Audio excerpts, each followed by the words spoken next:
Bonjour et bienvenue dans cette nouvelle vidéo de Draw My Economy. Aujourd'hui, nous allons voir que les Français fuient les grandes villes.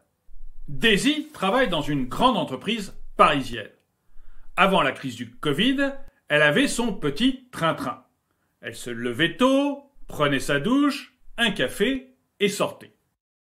À peine dans la rue, elle croisait Hakim. Hakim qui lui disait bonjour à sa manière d'un long sifflement, suivi de propositions plus ou moins fantasques d'un yoga débridé. Rapidement, elle s'engouffrait dans le métro et croisait Jules. Jules Béguin pour elle, un grand timide, était son frotteur attitré. Et commençait alors un pas de deux où le désir des uns faisait le désespoir des autres. Au bout d'une demi-heure de danse, Daisy arrivait au bureau et pouvait enfin se reposer en attendant le trajet retour. Mais le Covid a tout changé. Pendant plusieurs mois, Daisy est restée dans son petit appartement parisien. Elle pouvait se lever un peu plus tard parce qu'elle n'avait pas de long trajet à faire et elle a découvert que le télétravail était plutôt agréable. Bien sûr, le temps du Covid a été un peu plus difficile pour Hakim et Jules, à qui Daisy manquait beaucoup, mais elle, dans l'ensemble, s'y est fait. Du coup, aujourd'hui, Daisy, qui pense à devenir propriétaire, se demande où elle va habiter. Naturellement, en bonne parisienne, elle avait tout d'abord pensé à l'Île-de-France. Mais le prix du mètre carré lui semble totalement déraisonnable. Et elle s'aperçoit que finalement, avec le télétravail, elle n'a pas besoin d'habiter si près que ça de son entreprise. Alors, globalement, 75% des acheteurs potentiels qui habitent en Île-de-France veulent acheter en Île-de-France. Mais il y en avait 86% en février de l'année dernière. C'est donc une nette baisse. D'ailleurs, globalement, à Paris, on voit qu'il y a un report de la vente vers la location. Et ça, globalement, parce que le stock d'appartements à louer a énormément grossi, notamment du fait que les locations saisonnières du type Airbnb soient devenues des locations meublées. Les locations meublées classiques représentent maintenant 64% de l'offre dans la capitale. Mais revenons à Daisy. Daisy, ce qu'elle voudrait, c'est vivre dans un endroit sans métro, sans Hakim et sans Jules. Du coup, sa recherche va plus vers des villes à taille humaine, des villes de moins de 20 000 habitants.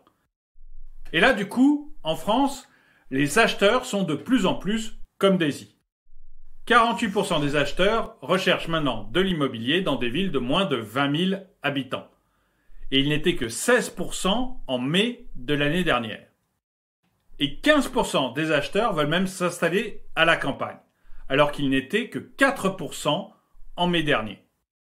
Il faut dire que le rêve de Daisy, c'est de télétravailler dans une maison avec un jardin pour qu'elle puisse s'aérer et sortir. Daisy a 3 régions qui l'intéressent beaucoup. Le centre Val-de-Loire, la Normandie et la Bourgogne-Franche-Comté. Et sur les 3 régions, c'est la Normandie qui l'intéresse le plus. Il faut dire que la Normandie se place en tête des recherches globales. C'est la région la plus attractive cette année. Daisy regarde plusieurs petites maisons dans une ville de 2 à 20 000 habitants, proche d'une gare qui lui permettrait d'aller de temps en temps au bureau facilement. La concurrence est rude parce que les acquéreurs sont 53% à vouloir acheter une maison. Notamment les télétravailleurs qui sont 35% à trouver que le jardin est un critère incontournable. Du coup, les critères de Daisy sont simples. Une ville entre 2000 et 20 000 habitants, pas loin de la maison. Une maison avec un jardin, une grande superficie et une pièce fermée pour pouvoir télétravailler. Et bien sûr, quand on télétravaille, une connexion Internet de très bonne qualité. Alors, les plus étranges d'entre vous me diront « Et la vie sentimentale d'Hakim et Jules, qu'est-ce que j'en fais ?» Eh bien, Hakim et Jules peuvent se consoler. Comme 75% des gens qui vivent en Île-de-France veulent y rester, Ève va vite remplacer Daisy. Et vous, quel est votre choix de vie? Est-ce que vous voulez vivre dans des villes de plus de 100 000 habitants?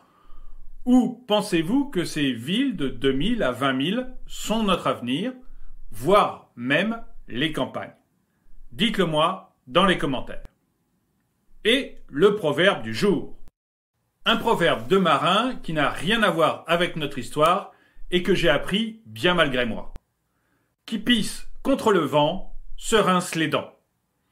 Merci d'avoir regardé cette vidéo, mettez-lui un pouce vers le haut, commentez-la, partagez-la. Merci à tous ceux qui m'aident sur Tipeee et je vous dis à très bientôt.